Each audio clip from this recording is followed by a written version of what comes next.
มหนาวพัดมาอีกแล้วน้องแก้วคงหลงคอยพี่เคยสัญญาให้ไว้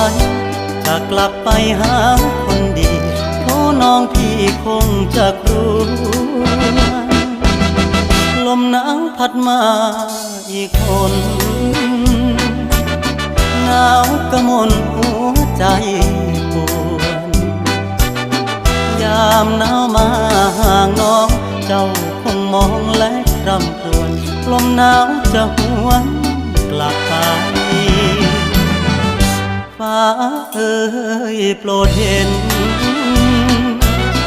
ฟ้าโปรดเป็นพยานให้